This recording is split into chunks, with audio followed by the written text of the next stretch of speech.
जैसे कि मैंने आपको बताया कि fourth phase off shoulder physiotherapy में आती है resisted exercises. Resisted exercises is कि हम रेजिस्टेंस मसल्स को प्रोवाइड करके उनको चैलेंज करके उनको स्ट्रेंथन करते हैं।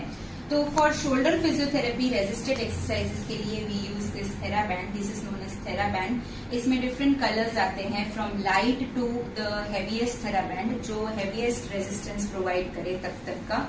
This is the medium resistance TheraBand. ये रेड कलर का है। It starts from yellow colour to silver, gold, black colour तक के थेराबैंड्स भी आते हैं। तो आज मैं आपको medium level of resistance TheraBand exercises दिखाती हूँ। The first exercise that you can do with the TheraBand is you have to hold it shoulder width apart. Shoulders आपके जितने विड्थ में है उसमें आपको इसको होल्ड करके you have to in a controlled way आपको इसे खींचना है और वी शेप बनाना है आपके शोल्डर, आपके दोनों हैंड्स के बीच में in a controlled way. You don't have to like not in a very uncontrolled way, you have to just pull it. आपको इस तरह से अच्छे से पुल करके कंट्रोल्ड मूवमेंट करनी है। इसी तरह से आपको हैंड्स ऊपर ले जाके in a controlled way you have to make a V shape बनाना है दो हैंड्स के बीच में और इसे पुल करना है एंड रिज्यूम करना है। Alright, so this is the second exercise.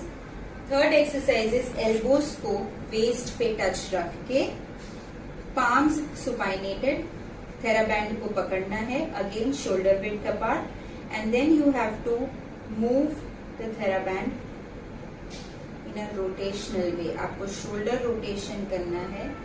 इस टाइम पे आपके जो एल्बोज हैं वो वेस्ट पे टच्ड रहने चाहिए।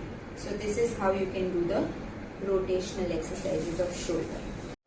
फोर्थ एक्सरसाइज जो है उसमें हम एक एंड ऑफ थेराबैंड को अपने पैर के नीचे स्टेबलाइज कर देंगे और दूसरे एंड से थेराबैंड को फ्लेक्शन मूवमेंट में ऊपर लेके जाएंगे एंड डाउन। Flexion movement.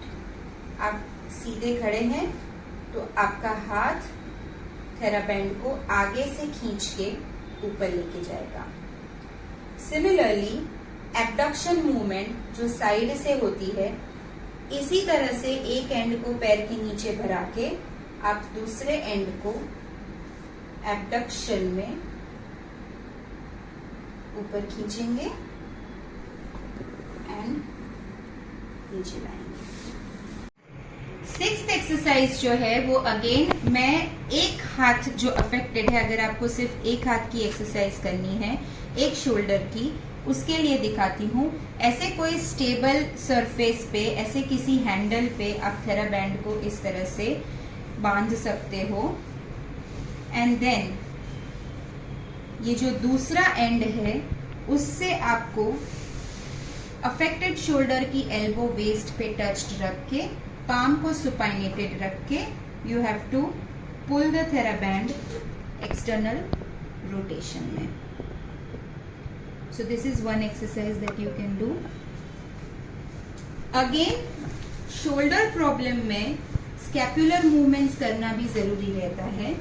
तो फॉर द स्कैपुलर मूवमेंट्स और you can say the upper और द मिडल बैक मूवमेंट्स, आप थेराबैंड को इस तरह से हैंडल में भरा के दोनों हिस्सों को, दोनों एंड्स को अपनी तरफ इस तरह से खींच सकते हैं। तो ये आपके अपर एंड मिडल बैक मसल्स को भी स्ट्रेंथन करेंगे।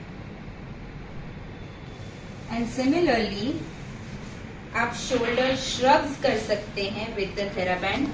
दोनों पैर से थेराबैंड पे खड़े रह के थेराबैंड को अच्छे से पकड़ के आप शोल्डर श्रग्स भी कर सकते हैं। सिमिलरली ये सारी movements, shoulder shrugs, upper and middle back exercises, flexion movements, abduction movements, आप सब डंबल से भी कर सकते हैं। आप 1 kg का डंबल लेके धीरे धीरे प्रोग्रेसिव ओवरलोड प्रिंसिपल से प्रोग्रेस कर सकते हैं and the exercises that I showed you in the third phase, जो मैंने active exercises बताई, TheraBand exercises के besides TheraBand exercises also आप जो ankle weights आते हैं, जो weight cuffs आते हैं बांधने के, वो आप wrist पे बांध के थर्ड फेज की सारी एक्सरसाइजेस एज रेजिस्टेड एक्सरसाइजेस भी कर सकते हैं। Thank you very much.